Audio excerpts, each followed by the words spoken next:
ਤਾਂ ਤੁਹਾਡੇ ਸਾਰਿਆਂ ਨੂੰ ਸਤਿ ਸ੍ਰੀ ਅਕਾਲ। ਅੱਜ ਅਸੀਂ ਕਰਨ ਜਾ ਰਹੇ ਹਾਂ ਫਿਜ਼ਿਕਸ ਦਾ ਮੋਸਟ ਇੰਪੋਰਟੈਂਟ ਪੇਪਰ। ਤਾਂ ਆਪਣੇ ਕੋਲੇ ਮਲਟੀਪਲ ਚੁਆਇਸ ਕੁਐਸਚਨ ਹੈ ਸਭ ਤੋਂ ਪਹਿਲਾਂ, ਠੀਕ ਹੈ, ਬਹੁਤ ਜ਼ਿਆਦਾ ਇੰਪੋਰਟੈਂਟ ਹੈ। ਇਹ ਤੁਹਾਨੂੰ ਇਹ ਚੋਂ ਜਿਹੜੇ ਲੌਂਗ ਕੁਐਸਚਨ ਹੈ ਇਹ ਜ਼ਰੂਰ ਤਿਆਰ ਕਰਿਓ, ਤੇ ਜਿਹੜੇ ਸ਼ਾਰਟ ਕੁਐਸਚਨ ਵੀ ਹੈ ਨਾ, ਇਹਦੇ ਰਿਲੇਟਡ ਤੁਹਾਨੂੰ ਕੁਐਸਚਨ ਆ ਸਕਦੇ, ਇਹਦੇ ਵਿੱਚੋਂ ਵੀ ਕੁਝ ਕੁਐਸਚਨ ਤੁਹਾਨੂੰ ਆ ਸਕਦੇ, ਤਾਂ ਜ਼ਰੂਰ ਇਹਨੂੰ ਕਰੋ। ਤਾਂ ਆਪਣੇ ਕੋਲ ਮਲਟੀਪਲ ਚੁਆਇਸ ਕੁਐਸਚਨ ਚ ਪਹਿਲਾ ਕੁਐਸਚਨ ਹੈਗਾ, electric field intensity due to and electric dipole at a point of distance r from its centre. ਤਾਂ ਤੁਹਾਨੂੰ ਪਤਾ ਵਾ ਇਹ ਕਿਵੇਂ ਵੇਰੀ ਕਰਦਾ ਹੈ 1/r ਕਿਊ। ਤਾਂ ਜਦੋਂ r ਕਿਊਬ ਉੱਪਰ ਜਾਊਗਾ ਤਾਂ r ਦੀ ਪਾਵਰ -3 ਬਣ ਜਾਂਦਾ, ਤੁਹਾਨੂੰ ਇਹ ਸਾਰਿਆਂ ਨੂੰ ਪਤਾ ਹੀ ਹੈ, ਠੀਕ ਹੈ। ਤਾਂ ਇਹਦਾ ਆਪਣਾ ਆਂਸਰ ਆ ਜਾਊਗਾ ਡੀ ਆਪਸ਼ਨ। फर्स्ट था अपना डी ऑप्शन आ जाऊगा आंसर। तो अगला चलिए, electric dipole moment is scalar vector, या कौन सा वेक्टर होती है और इसकी डायरेक्शन आपको पता ही है -q2 + q होती है। तो 1 kWh इक्वल्स टू 1 kWh अपने को हो गया 3600 इंटू 1000 किलोवाट होंगे अपने को 1000। ते पहला ऑप्शन ठीक है। इलेक्ट्रिकल रेजिस्टेंस ऑफ मेटल ये इंक्रीज होती है with increase in temperature. Electrical resistance metal the increase ਹੁੰਦੀ ਹੈ ਤੇ ਸੈਮੀਕੰਡਕਟਰ ਦੀ ਡਿਕਰੀਜ਼ ਹੁੰਦੀ ਹੈ, ਠੀਕ ਹੈ। ਤਾਂ ਅੱਗੇ ਆਪਾਂ ਚੱਲੀਏ ਤਾਂ ਆਪਣੇ ਕੋਲੇ ਹੈ ਟੂ ਕਨਵਰਟ ਗੈਲਵੈਨੋਮੀਟਰ ਇਨਟੂ ਵੋਲਟਮੀਟਰ। ਹੁਣ ਗੈਲਵੈਨੋਮੀਟਰ ਨੂੰ ਜੇ ਆਪਾਂ ਵੋਲਟਮੀਟਰ ਚ ਕਨਵਰਟ ਕਰਨਾ ਹੈ ਤਾਂ ਕਿਵੇਂ ਕਰਾਂਗੇ? ਤਾਂ ਆਪਾਂ ਨੂੰ ਇੱਕ ਰੈਜ਼ਿਸਟੈਂਸ ਲਗਾਉਣੀ ਪੈਂਦੀ ਹੈ, ਉਹ ਆਪਾਂ ਰੈਜ਼ਿਸਟੈਂਸ ਲਗਾਵਾਂਗੇ ਹਾਈ ਰੈਜ਼ਿਸਟੈਂਸ। ਹੁਣ ਹਾਈ ਰੈਜ਼ਿਸਟੈਂਸ ਕਿੱਥੇ ਲਗਾਣੀ? ਹਾਈ ਰੈਜ਼ਿਸਟੈਂਸ ਆਪਾਂ ਲਗਾਵਾਂਗੇ ਸੀਰੀਜ਼ ਵਿੱਚ ਆਪਾਂ ਹਾਈ ਰੈਜ਼ਿਸਟੈਂਸ ਲਗਾਵਾਂਗੇ। ਹੁਣ ਆਪਾਂ ਨੂੰ ਪੁੱਛਿਆ ਗਿਆ ਲੈਂਸ ਲੌ ਦੀ ਕੀ ਆਪਾਂ ਨੂੰ ਦਿੰਦਾ? ਤਾਂ ਇਹ ਆਪਾਂ ਨੂੰ ਡਾਇਰੈਕਸ਼ਨ ਦਿੰਦਾ, ਡਾਇਰੈਕਸ਼ਨ ਆਫ ਇੰਡਿਊਸਡ ਈਐਮਐਫ ਦਿੰਦਾ, ਨਾ ਕਿ ਮੈਗਨੀਟਿਊਡ, ਠੀਕ ਹੈ। What is condition of resonance? ਤੁਹਾਨੂੰ ਸਾਰਿਆਂ ਨੂੰ ਪਤਾ ਜਦੋਂ ਇਕੁਅਲ ਹੁੰਦਾ ਉਦੋਂ ਰੈਜ਼ੋਨੈਂਸ ਦੀ ਕੰਡੀਸ਼ਨ ਫੁਲਫਿਲ ਹੁੰਦੀ ਹੈ। ਤਾਂ least distance of distinct vision is, ਤਾਂ ਲੀਸਟ ਡਿਸਟੈਂਸ ਦਾ ਆਪਣੇ ਕੋਲੇ 25 ਸੈਂਟੀਮੀਟਰ ਵਾਲਾ ਆਉਂਦਾ ਆਪਸ਼ਨ ਇਹਦਾ, least distance of distinct vision ਦਾ। Which of the following is not a basic property of charge? ਤੁਹਾਨੂੰ ਪਤਾ ਹੈ ਇਹ ਕੰਜ਼ਰਵੇਸ਼ਨ ਵੀ ਇਹਦੀ ਪ੍ਰੋਪਰਟੀ, ਕੁਆਂਟਾਈਜੇਸ਼ਨ ਵੀ, ਐਡਿਟਿਵਿਟੀ ਵੀ।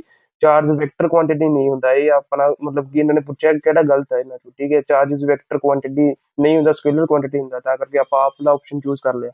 ਤਾਂ ਹੁਣ ਵਿਚ mirror is used as shaving mirror, ਇਹ ਆਪਾਂ ਨੂੰ ਸਾਰਿਆਂ ਨੂੰ ਪਤਾ ਕਨਕੇਵ ਮਿਰਰ ਦਾ ਯੂਜ਼ ਹੁੰਦਾ ਹੈ, shaving mirror.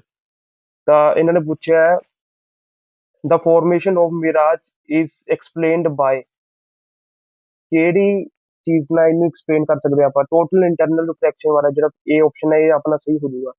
Einstein work on the photo electric effect provided support for the equation, ਇਹ ਤੁਹਾਨੂੰ ਸਾਰਿਆਂ ਨੂੰ ਪਤਾ E = hv ਦੀ ਇਕੁਏਸ਼ਨ ਨੂੰ ਸਪੋਰਟ ਕਰਨ ਵਾਸਤੇ ਇਹ ਮਤਲਬ ਕਿ ਢੁਕਵਾਂ ਹੋਇਆ ਸੀਗਾ। ਆਈਸੋਲੇਟਡ ਮੈਗਨੈਟਿਕ ਪੋਲਸ ਕੋਲ magnetic monopoles are known to exist, this statement is result of Gauss theorem in magnetism ਆ ਜਾਊਗਾ ਇਹਦਾ answer. Magnetic wavelength in spectrum is inversely proportional to, ਇਹਦਾ ਆਪਣੇ ਕੋਲੇ ਆ ਜਾਊਗਾ velocity of electron। Boron is added as impurity to silicon, the resultant semiconductor कौन सा होगा? p टाइप semiconductor ਬਣ ਜਾਂਦਾ ਜਦੋਂ ਬੋਰਨ ਇੱਕ ਟ੍ਰਾਈਵੈਲੈਂਟ impurity ਹੁੰਦੀ ਹੈ। ਤਾਂ ਜਦੋਂ ਆਪਾਂ ਐਡ ਕਰਾਂਗੇ ਇਹਨੂੰ ਸਿਲੀਕਨ ਚ ਤਾਂ p टाइप semiconductor ਬਣ ਜਾਊਗਾ। ਤਾਂ ਆਪਣੇ ਕੋਲ ਟਰੂ ਫਾਲਸ ਆ ਗਿਆ।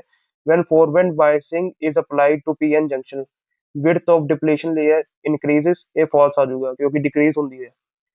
in photoelectric emission the emitted photoelectrons have different kinetic energy, ਇਹ true ਹੈ ਕਿਉਂਕਿ ਸਾਰਿਆਂ ਦੀ ਸੇਮ ਨਹੀਂ ਹੁੰਦੀ kinetic energy, ਜਿਹੜੇ ਇਲੈਕਟ੍ਰੋਨਸ ਫੋਟੋ ਇਲੈਕਟ੍ਰੋਨਸ ਆਪਾਂ ਨਿਕਾਲਦੇ ਆ ਰੇਜ਼ डाल के, ठीक है। for internal reflection to occurs angle of incident should be smaller than critical angle, ਇਹ ਗਲਤ ਹੋ ਜਾਊਗਾ, greater ਹੋਣਾ ਚਾਹੀਦਾ। the rest mass of photon is zero, ਇਹ true ਹੈ, ਇਸ true ਹੋ ਜਾਊਗਾ। on doping conductivity of semiconductor increases, ਇਹ ਵੀ true ਹੋ ਜਾਊਗਾ, ਠੀਕ ਹੈ। ਤਾਂ ਅੱਗੇ ਆਪਣੇ ਕੋਲੇ ਕੁਐਸਚਨਸ ਆਪਣੇ ਕੋਲੇ ਆ ਗਏ 2 ਮਾਰਕਸ ਵਾਲੇ ਕੁਐਸਚਨ ਆਪਣੇ ਕੋਲੇ ਆ ਗਏ, ਠੀਕ ਹੈ। ਤਾਂ no two electric lines of force can cross each other, ਤਾਂ ਇਹ ਤੁਹਾਨੂੰ ਪਤਾ ਹੈ ਜੇ ਇੱਕ ਦੂਜੇ ਨੂੰ ਕ੍ਰੋਸ ਕਰੂਗੀ ਇੱਕ ਪੁਆਇੰਟ ਤੇ 2 ਡਾਇਰੈਕਸ਼ਨਸ ਨਿਕਲ ਜੂਗੀਆਂ, ਤਾਂ ਉਹ ਪੋਸੀਬਲ ਨਹੀਂ ਹੈ ਕਿ ਇੱਕ ਹੀ ਪੁਆਇੰਟ ਤੇ 2 ਡਾਇਰੈਕਸ਼ਨ ਹੋ ਜਾਏ, ਠੀਕ ਹੈ। ਇਹਦਾ ਆਂਸਰ ਆਏ ਬਣੂਗਾ, ਬਾਕੀ ਮੈਂ ਤੁਹਾਨੂੰ ਦਿਖਾ ਦਿੰਦਾ, ਠੀਕ ਹੈ। ਤਾਂ ਆਪਣੇ ਕੋਲੇ ਸੈਕੰਡ ਕੁਐਸਚਨ ਥਰਡ ਕੁਐਸਚਨ ਹੈ define Kirchhoff first and second law, ਇਹ ਵੀ ਦੱਸ ਦਿੰਦੇ ਆ। what is function of soft iron core in moving coil galvanometer, state and explain Faraday law of electromagnetic induction, write two properties of UV rays, ये सारे question ये हमें अभी बता देता हूँ। Two electric field lines of force cannot intersect, नहीं कर सकते जिਵੇਂ ਤੁਹਾਨੂੰ ਦੱਸਿਆ ਸੀਗਾ।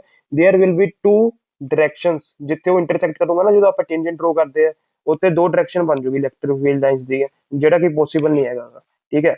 ਤਾਂ ਆਪਣੇ ਕੋਲੇ ਉਹ ਕੁਐਸਚਨ ਸੀਗਾ ਕ੍ਰਿਸਚੋਫ ਦੇ ਜਿਹੜੇ ਦੋ ਲੋਜ਼ ਹੈ ਉਹਨੂੰ ਐਕਸਪਲੇਨ ਕਰਨਾ, ਠੀਕ ਹੈ। ਕ੍ਰਿਸਚੋਫ ਦਾ ਫਸਟ ਲੋ ਕੀ ਹੈ?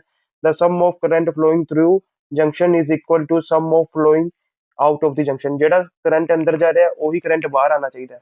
ਇਹ ਆਪਾਂ ਨੂੰ ਦੱਸਦਾ ਵਾ ਕ੍ਰਿਸਚੋਫ ਦਾ ਫਸਟ ਲੋ, ਠੀਕ ਹੈ। ਇਹ ਕੰਜ਼ਰਵੇਸ਼ਨ ਆਫ ਚਾਰਜ ਤੇ ਬੇਸਡ ਹੈ। ਤੇ ਦੂਸਰਾ ਲੋ ਕ੍ਰਿਸਚੋਫ ਦਾ KVL, ਕ੍ਰਿਸਚੋਫ ਵੋਲਟੇਜ ਲੋ ਵੀ ਇਹਨੂੰ ਕਿਹਾ ਜਾਂਦਾ ਹੈ। Sum of all voltage around a close loop in any circuit must be equal to zero. Zero ਹੁੰਦਾ, ਜਿਹੜਾ ਵੀ ਪੋਟੈਂਸ਼ੀਅਲ ਹੁੰਦਾ ਨਾ ਕਲੋਜ਼ ਲੂਪ ਵਿੱਚ, ਉਹ ਜ਼ੀਰੋ ਹੁੰਦਾ। ਸੌਫਟ ਆਇਰਨ ਵਾਲਾ, a soft wire core is used in moving coil galvanometer because it attracts the magnetic lines of force and strength of magnetic field increase ਹੋ ਜਾਂਦੀ ਹੈ। ਆਪਾਂ ਨੂੰ ਪੁੱਛਿਆ ਨਾ soft wire core ਕਿਉਂ use ਕੀਤਾ ਜਾਂਦਾ moving coil galvanometer ਵਿੱਚ, ਕਿਉਂਕਿ ਇਹ attract ਕਰ ਲੈਂਦਾ magnetic lines of force ਨੂੰ ਆਪਦੀ ਤਰਫ, ਜਿਹਦੇ ਨਾਲ magnetic field ਜਿਹੜੀ ਹੋ ਜਾਂਦੀ ਹੈ ਉਹ increase ਹੋ ਜਾਂਦੀ ਹੈ, ਉਹਦੀ strength increase ਹੋ ਜਾਂਦੀ ਹੈ, ਠੀਕ ਹੈ।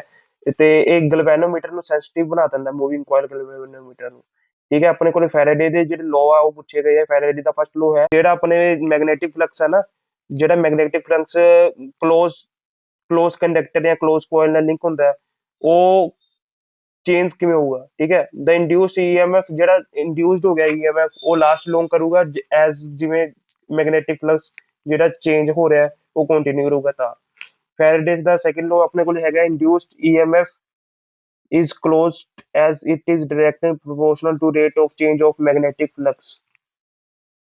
UV ਲਾਈਟ ਦਾ ਹੁਣ ਪੁੱਛਿਆ ਗਿਆ। UV ਲਾਈਟ ਦੇ ਆਪਾਂ ਪ੍ਰੋਪਰਟੀਜ਼ ਦੱਸਣੀਆਂ। UV light shorter wavelength, UV light ਦੀ ਸ਼ਾਰਟਰ ਵੇਵਲੈਂਥ ਹੁੰਦੀ ਹੈ। Visible light UV rays have UV rays can block by thick clouds। UV rays used in hospital and laboratory to sterilize the surface। photoelectric effect ਕੀ ਹੁੰਦਾ? the phenomena of ejection of electrons from metal when light of suitable frequency। ਜਦੋਂ ਵੀ ਆਪਾਂ ਗੱਲ ਕਰਾਂਗੇ ਨਾ electron ਜੇ ਆਪਾਂ ਕੱਢਣਾ metal surface ਤੋਂ, ਤਾਂ ਇੱਕ ਫੋਟੋਇਲੈਕਟ੍ਰਿਕ ਇਫੈਕਟ ਨਾਲ ਕੱਢਿਆ ਜਾਂਦਾ। ਜਦੋਂ ਆਪਾਂ ਵੇਵਲੈਂਥ ਆਫ ਫ੍ਰੀਕੁਐਂਸੀ ਜਿਹੜੀ ਫ੍ਰੀਕੁਐਂਸੀ ਦੀ ਜਿਹੜੀ ਵੇਵਲੈਂਥ ਹੁੰਦੀ ਹੈ ਸੁਟੇਬਲ ਹੋਊਗੀ, ਠੀਕ ਹੈ। ਸੁਟੇਬਲ ਫ੍ਰੀਕੁਐਂਸੀ ਦੀ ਜਦੋਂ ਆਪਾਂ ਲਾਈਟ ਉਹਦੇ ਉੱਤੇ ਫੋਲ ਕਰਾਵਾਂਗੇ ਤਾਂ ਉਹਦੇ ਵਿੱਚੋਂ ਇਲੈਕਟ੍ਰੋਨ ਨਿਕਲਣਗੇ, ਉਹਨੂੰ ਫੋਟੋਇਲੈਕਟ੍ਰਿਕ ਇਫੈਕਟ ਕਹਿ ਦਾਂਗੇ। ਤਾਂ ਹੁਣ ਦੂਸਰਾ ਆਪਣੇ ਕੋਲੇ ਸੀਗਾ ਉਹ minimum amount of energy required to induce photo emission of electrons from metal surface। ਹੁਣ ਇਹ 'ਚ ਕੀ ਹੈ? the minimum amount, ਇਹ 'ਚ minimum amount आ जाएगी, ये सी। और बाकी जो क्वेश्चन है ना अभी 3 मार्क्स के क्वेश्चन, वो भी हम लोग कर लेते हैं। ये 3 मार्क्स के क्वेश्चन, डिराइव एन एक्सप्रेशन, ये आप लोग मतलब कि आप नोट कर लो या आप लोग कर लेना खुद ही। ये कॉम्प्रिहेंशन हमारे पास उसके बाद आ चुका है, ये कॉम्प्रिहेंशन में ही आंसर होंगे इस चीज के, ठीक है। ये वाला मैंने पहले भी पेपर में अभी कहा था आपको, ये वाला बहुत ज्यादा इंपॉर्टेंट है इसमें, कैपिटेंस वाला भी और ये टेलीस्कोप वाला और कंपाउंड माइक्रोस्कोप, जो माइक्रोस्कोप वाला पार्ट है वो भी बहुत इंपॉर्टेंट है। और ये चलेंगे यंग डबल स्लिट एक्सपेरिमेंट वाला भी बहुत इंपॉर्टेंट है।